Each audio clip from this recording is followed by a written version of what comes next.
The whole street heard me. Okay, so we're on our way to General 54, which is located on Saint Laurent Street in Montreal. And we're gonna meet Jennifer, who has her own line of clothing in that store. And she's also gonna explain to us what is this sustainable fashion and how can a brand be transparent about their whole process. So you can follow me. You can follow me. A little more, so I tip my hat and hit the door. Mr. Reagan's on his way, and soon we will start our day. What that means is nothing much. Guess we've got the. Hello, Jennifer. Hi. How are you today? Pretty good. So I'm going to ask you the first question. If you can present yourself and also your store. So I'm Jennifer Glasgow. I'm the owner of General 54, which is a boutique located in the Mile End of Montreal. I've been working in retail, also as a designer since 2003 when I opened my first store. Now we're located on Saint Laurent, which is a beautiful shopping area, and I think we're one of the only stores that's doing global international lines that are sustainable and ethical. Okay. So when you say a global international lines, that means that? Well, we're looking at different designers that really catch our eye, that have something very special about them. They have to be sustainable, as in ecological textiles. We really appreciate quality as well. So when their production is being made, that they're doing it ethically, and that they have all the standards that meet our standards. Mm-hmm. Okay. So before starting the video, I was talking with Jennifer, and she told me that all the brands that are sold in the store are very transparent about their whole process. Maybe if you can explain to our viewers, how are they transparent about their how they make their clothes? Well, often we don't see the back end of fashion, the stuff that happens outside of just seeing it in a store. So when we started doing research and bringing in our lines, we realized that people were being very transparent with their process. Everything from sourcing, say for Veja's shoes, sourcing the rubber from the Amazon is all done ethically with the people who live in the area, all the way to the cows that they're using for their leather, all the way to the sewing of the shoe. So when it comes to us, we know what the process is, we know what the story is, and they're always working to be more transparent. So that's just one example of the kind of product that we carry here. That's great. That's perfect. She definitely explained to you what we don't see in fast fashion, as we talked about in a previous video. And this is how you can know more about what you are wearing and think sustainable.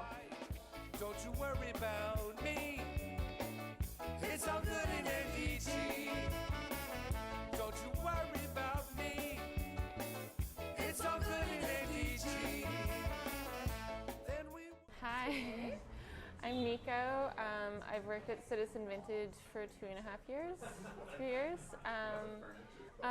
We started out 8 years ago as primarily like a vintage clothing store. The owners met doing pop-ups and then decided to open a boutique together. And they are really passionate about recycling fashion and reusing stuff. So basically how it works is they will go to warehouses and outside of Montreal, in the greater Montreal area. They go as far as New York sometimes, hand picking items. They take it back to the studio, they wash everything before it makes it here. And that's how the vintage works for the most part. We've also started doing studio sales of our vintage to help liquidate stuff, which also makes it more accessible because up priced vintage isn't always accessible to everybody.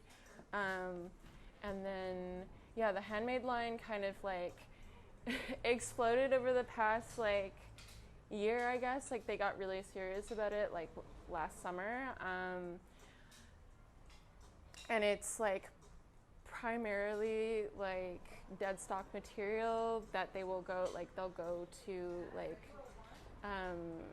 production warehouses of material, and they kind of look for like original things, like different things, and like limited stuff. Like they'll just buy a piece of fabric that got made for like a bigger company or something like that, where there's like a couple meters left, and sometimes we can only make like 2 things. Sometimes we're able to make a full like size run. It really depends on the fabric. And then it like ultimately we're like creating really unique pieces for like, which doesn't really exist anymore. And also because like we don't do wholesale, we only sell it in the store, we're able to keep our prices low for as far as like handmade, like made in Montreal like fashion goes. Like our cheapest items I think are around like 36 or 32, and like our most expensive is like 145. So it's very accessible to like anybody can like if you wanted to buy, like you could save up like $110 to buy a pair of our like handmade like sailor pant if you really wanted like a really nice pair of like tailored handmade pants that were made in Montreal. Yeah, it's really affordable, and I feel like it's like comparable to like if you went to shop at Urban Outfitters kind of thing. Like you can find like the same stuff kind of here, but like made in Montreal, and you're not contributing to fast fashion. You're like putting the money back in your community, basically. That's amazing. When you explained everything. So we're just gonna go take a shot of this section. Amazing. Then we work, or something like it. Talk to people, circles widen. Sun is setting, but still light out. Must get back to the hideout. And when the place is